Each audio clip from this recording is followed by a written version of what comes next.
Wondering how to make sure your favorite bedtime stories podcast can keep making new episodes? The answer is elementary, my dear listener. If you're enjoying the podcast and never miss an episode, we invite you to become a Spotify supporter through the link in the show notes. Your support helps us cover the costs of creating this podcast and ensures we can continue bringing you the best Sherlock Holmes bedtime experience, completely free. So, sleep easier by clicking the Support this podcast link in the show notes and become a Spotify supporter today. Welcome to the Sherlock Holmes Bedtime Stories podcast.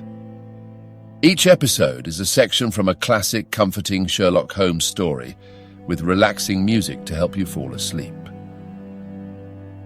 If you like the Sherlock Holmes Bedtime Stories podcast, please follow us on Spotify and YouTube. These are great zero-cost ways to support the podcast. Please leave a 5-star rating for the Sherlock Holmes Bedtime Stories podcast on Spotify and Apple Podcasts, and press the like button on YouTube. If you have comments or suggestions for the Sherlock Holmes Bedtime Stories podcast, please leave a review with your thoughts. There are a few ways to do this. On Spotify, leave a comment in the episode's Q&A under the question, "What did you think about this episode?" On YouTube, leave a comment on an episode video. And on Apple Podcasts, write a review for the show. We do read every review and comment and want to make sure this podcast helps you get a good night's sleep. And finally, please follow Sherlock Holmes Bedtime Stories on Instagram. We post about upcoming episodes, fun facts from the world of Sherlock Holmes, and tips to help you get a good night's sleep. Again, it's Sherlock Holmes Bedtime Stories on Instagram. Thank you for joining us this evening.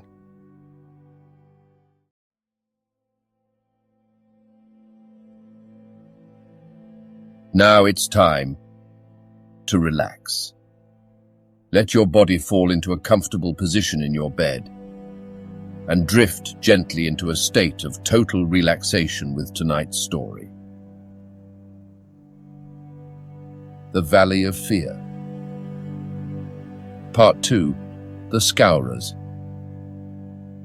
Chapter 6, Danger. It was the height of the Reign of Terror. McMurdo, who had already been appointed inner deacon, with every prospect of someday succeeding McGinty as bodymaster, was now so necessary to the counsels of his comrades that nothing was done without his help and advice. The more popular he became, however, with the freemen, the blacker were the scowls which greeted him as he passed along the streets of Vermissa. In spite of their terror, the citizens were taking heart to band themselves together against their oppressors. Rumours had reached the lodge of secret gatherings in the Herald office and of distribution of firearms among the law-abiding people. But McGinty and his men were undisturbed by such reports.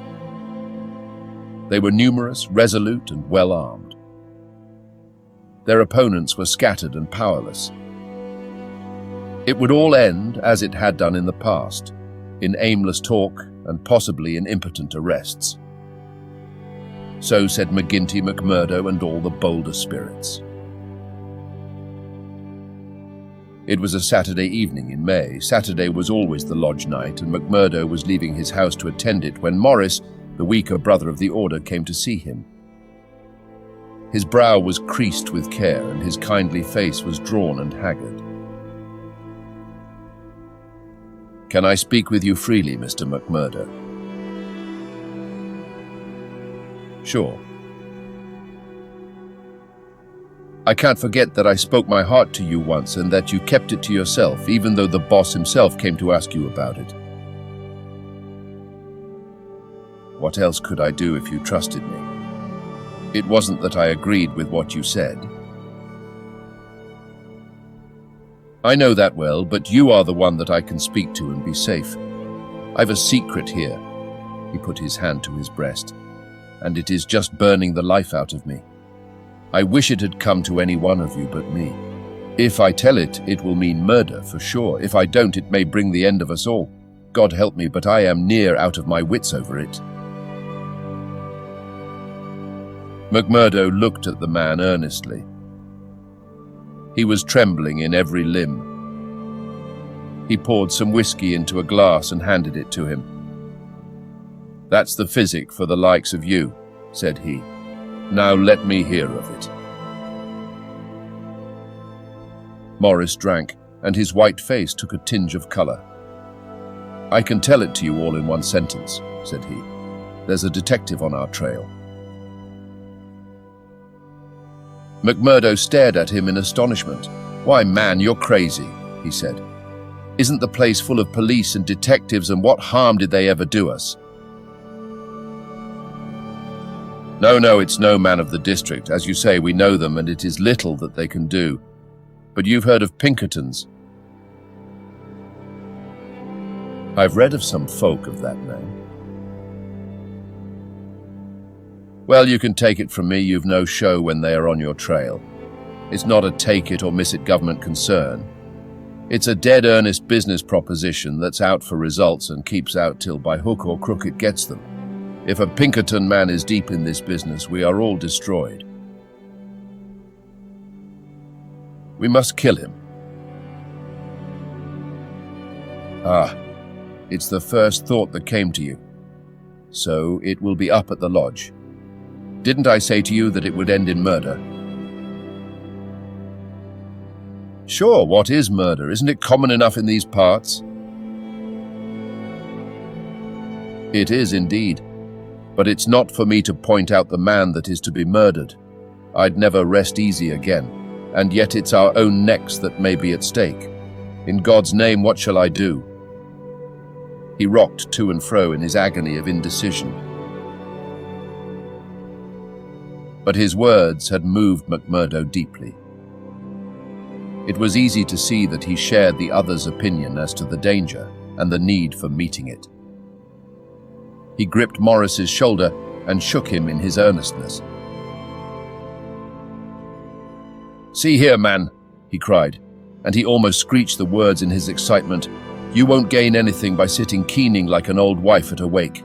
Let's have the facts. Who is the fellow? Where is he? How did you hear of him? Why did you come to me?"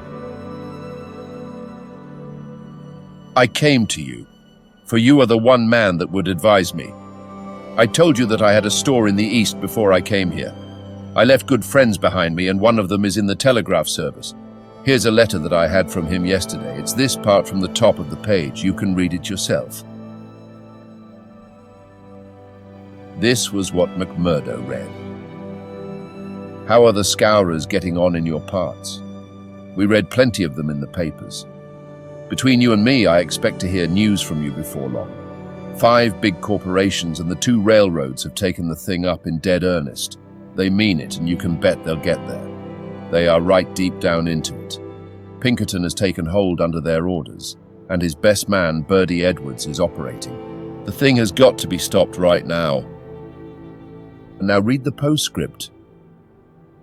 "Of course, what I give you is what I learned in business, so it goes no further.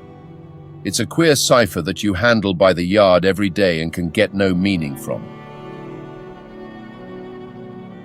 McMurdo sat in silence for some time, with the letter in his listless hands. The mist had lifted for a moment, and there was the abyss before him. "Does anyone else know of this?" he asked. "I have told no one else." "But this man, your friend, has he any other person that he would be likely to write to?" "Well, I dare say he knows 1 or 2 more." "Of the lodge?" "It's likely enough." "I was asking because it is likely that he may have given some description of this fellow Bertie Edwards. Then we could get on his trail." "Well, it's possible, but I should not think he knew him. He is just telling me the news that came to him by way of business. How would he know this Pinkerton man?" McMurdo gave a violent start. By gar, he cried, I've got him. What a fool I was not to know it, Lord. But we're in luck. We will fix him before he can do any harm. See here, Morris, will you leave this thing in my hands? Sure, if you will only take it off mine. I'll do that. You can stand right back and let me run it. Even your name need not be mentioned. I'll take it all on myself, as if it were to me that this letter has come. Will that content you? It's just what I would ask. Then leave it at that and keep your head shut. Now I'll get down to the lodge, and we'll soon make old man Pinkerton sorry for himself. You wouldn't kill this man? The less you know, friend Morris, the easier your conscience will be, and the better you will sleep. Ask no questions, and let these things settle themselves. I have hold of it now. Morris shook his head sadly as he left. I feel that his blood is on my hands, he groaned. Self-protection is no murder anyhow, said McMurdo, smiling grimly. It's him or us. I guess this man would destroy us all if we left him long in the valley. Why, Brother Morris? We'll have to elect you bodymaster yet, for you've surely saved the lodge. And yet it was clear from his actions that he thought more seriously of this new intrusion than his words would show. It may have been his guilty conscience, it may have been the reputation of the Pinkerton organization, it may have been the knowledge that great rich corporations had set themselves the task of clearing out the Scowrers. But whatever his reason, his actions were those of a man who is preparing for the worst. Every paper which would incriminate him was destroyed before he left the house. After that, he gave a long sigh of satisfaction, for it seemed to him that he was safe.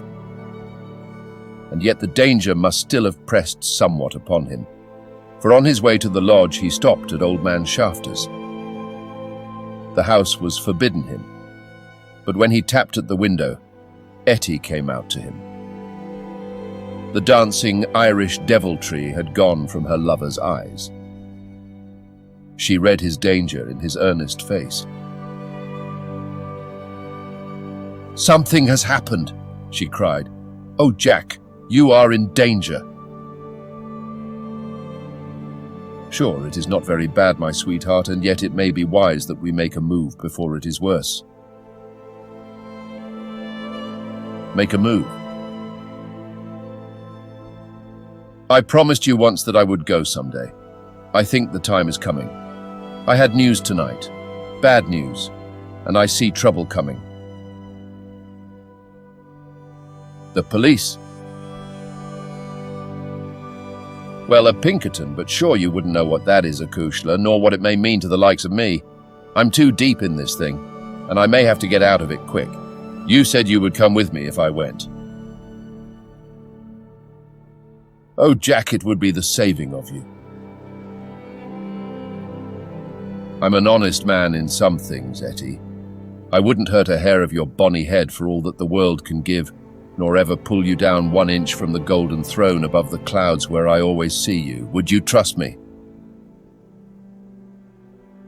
She put her hand in his without a word. Well then, listen to what I say, and do as I order you, for indeed it's the only way for us. Things are going to happen in this valley. I feel it in my bones. There may be many of us that will have to look out for ourselves. I'm one anyhow. If I go by day or night, it's you that must come with me. I'd come after you, Jack.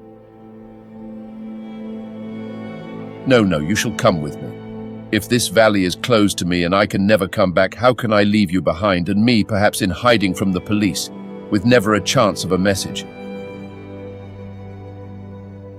It's with me you must come. I know a good woman in the place I come from, and it's there I'd leave you till we can get married. Will you come? Yes, Jack, I will come. God bless you for your trust in me. It's a fiend out of hell that I should be if I abused it. Now mark you, Etty, it will be just a word to you, and when it reaches you, you will drop everything and come right down to the waiting room at the depot and stay there till I come for you. Day or night, I'll come at the word, Jack. Somewhat eased in mind, now that his own preparations for escape had been begun, McMurdo went on to the lodge. It had already assembled, and only by complicated signs and countersigns could he pass through the outer guard and inner guard who close-tiled it. A buzz of pleasure and welcome greeted him as he entered. The long room was crowded, and through the haze of tobacco smoke he saw the tangled black mane of the bodymaster, the cruel, unfriendly features of Baldwin, the vulture face of Haraway, the secretary, and a dozen more who were among the leaders of the lodge.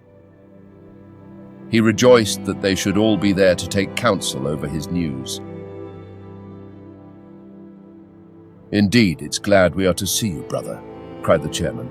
"There's business here that wants a Solomon in judgment to set it right." "It's Lander and Egan," explained his neighbour as he took his seat. "They both claim the head money given by the lodge for the shooting of old man Crabbe over at Stylestown, and who's to say which fired the bullet?" McMurdo rose in his place and raised his hand. The expression of his face froze the attention of the audience. There was a dead hush of expectation. "Eminent Bodymaster," he said in a solemn voice, "I claim urgency." "Brother McMurdo claims urgency," said McGinty. "It's a claim that by the rules of this lodge takes precedence. Now, brother, we attend you." McMurdo took the letter from his pocket. "Eminent Bodymaster and brethren," he said, "I am the bearer of ill news this day, but it is better that it should be known and discussed than that a blow should fall upon us without warning which would destroy us all. I have information that the most powerful and richest organizations in this state have bound themselves together for our destruction, and that at this very moment there is a Pinkerton detective, one Birdie Edwards, at work in the valley collecting the evidence which may put a rope round the necks of many of us and send every man in this room into a felon's cell. That is the situation for the discussion of which I have made a claim of urgency." There was a dead silence in the room. It was broken by the chairman. "What is your evidence for this, Brother McMurdo?" he asked. "It is in this letter which has come into my hands," said McMurdo. He read the passage aloud. "It is a matter of honor with me that I can give no further particulars about the letter, nor put it into your hands. But I assure you that there is nothing else in it which can affect the interests of the lodge. I put the case before you as it has reached me." "Let me say, Mr. Chairman," said one of the older brethren, "that I have heard of Birdie Edwards, and that he has the name of being the best man in the Pinkerton service." "Does anyone know him by sight?" asked McGinty. "Yes," said McMurdo, "I do." There was a murmur of astonishment through the hall. "I believe we hold him in the hollow of our hands," he continued with an exulting smile upon his face. "If we act quickly and wisely, we can cut this thing short. If I have your confidence and your help, it is little that we have to fear." "What have we to fear anyhow? What can he know of our affairs?" "You might say so if all were as stanch as you, Councillor. But this man has all the millions of the capitalists at his back. Do you think there is no weaker brother among all our lodges that could not be bought? He will get at our secrets, maybe has got them already. There's only one sure cure." "That he never leaves the valley," said Baldwin. McMurdo nodded. "Good for you, Brother Baldwin," he said. "You and I have had our differences, but you have said the true word tonight. Where is he then? Where shall we know him? Eminent Bodymaster, said McMurdo earnestly, I would put it to you that this is too vital a thing for us to discuss in open lodge. God forbid that I should throw a doubt on anyone here. But if so much as a word of gossip got to the ears of this man, there would be an end of any chance of our getting him. I would ask the lodge to choose a trusty committee, Mr. Chairman, yourself, if I might suggest it, and Brother Baldwin here, and 5 more. Then I can talk freely of what I know and of what I advise should be done. The proposition was at once adopted, and the committee chosen. Besides the chairman and Baldwin, there were the vulture-faced secretary, Harraway, Tiger Cormac, the brutal young assassin, Carter, the treasurer, and the brothers Willoughby, fearless and desperate men who would stick at nothing. The usual revelry of the lodge was short and subdued, for there was a cloud upon the men's spirits, and many there for the first time began to see the cloud of avenging law drifting up in that serene sky under which they had dwelt so long. The horrors they had dealt out to others had been so much a part of their settled lives that the thought of retribution had become a remote one, and so seemed the more startling now that it came so closely upon them. They broke up early and left their leaders to their council. Now, McMurdo, said McGinty when they were alone. The 7 men sat frozen in their seats. I said just now that I knew Bertie Edwards, McMurdo explained. I need not tell you that he is not here under that name. He's a brave man, but not a crazy one. He passes under the name of Steve Wilson, and he is lodging at Hobson's Patch. How do you know this? Because I fell into talk with him. I thought little of it at the time, nor would have given it a second thought but for this letter. But now I'm sure it's the man. I met him on the cars when I went down the line on Wednesday. A hard case, if ever there was one. He said he was a reporter. I believed it for the moment. Wanted to know all he could about the Scowrers and what he called the outrages for a New York paper. Asked me every kind of question so as to get something. You bet I was giving nothing away. I'd pay for it, and pay well, said he, if I could get some stuff that would suit my editor. I said what I thought would please him best, and he handed me a $20 bill for my information. There's 10 times that for you, said he, if you can find me all that I want. What did you tell him then? Any stuff I could make up. How do you know he wasn't a newspaper man? I'll tell you. He got out at Hobson's Patch, and so did I. I chanced into the Telegraph Bureau, and he was leaving it. See here, said the operator after he'd gone out. I guess we should charge double rates for this. I guess you should, said I. He had filled the form with stuff that might have been Chinese for all we could make of it. He fires a sheet of this off every day, said the clerk. Yes, said I. It's special news for his paper, and he's scared that the others should tap it. That was what the operator thought and what I thought at the time, but I think differently now. By gar, I believe you are right, said McGinty. But what do you allow that we should do about it? Why not go right down now and fix him, someone suggested. Aye, the sooner the better.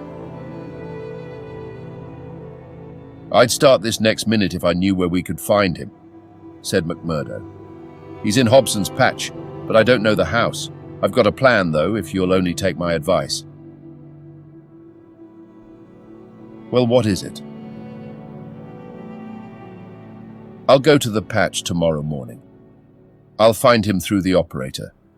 He can locate him, I guess. Well, then I'll tell him that I'm a freeman myself. I'll offer him all the secrets of the lodge for a price. You bet he'll tumble to it. I'll tell him the papers are at my house and that it's as much as my life would be worth to let him come while folk were about. He'll see that that's horse sense. Let him come at 10 o'clock at night and he shall see everything. That will fetch him sure. Well, you can plan the rest for yourselves. Widow McNamara's is a lonely house. She's as true as steel and as deaf as a post. There's only Scanlon and me in the house. If I get his promise, and I'll let you know if I do, I'd have the whole 7 of you come to me by 9 o'clock. We'll get him in. If ever he gets out alive, well, he can talk of Birdie Edwards' luck for the rest of his days. There's going to be a vacancy at Pinkerton's, or I'm mistaken. Leave it at that, McMurdo. At 9 tomorrow, we'll be with you. You once get the door shut behind him, and you can leave the rest with us.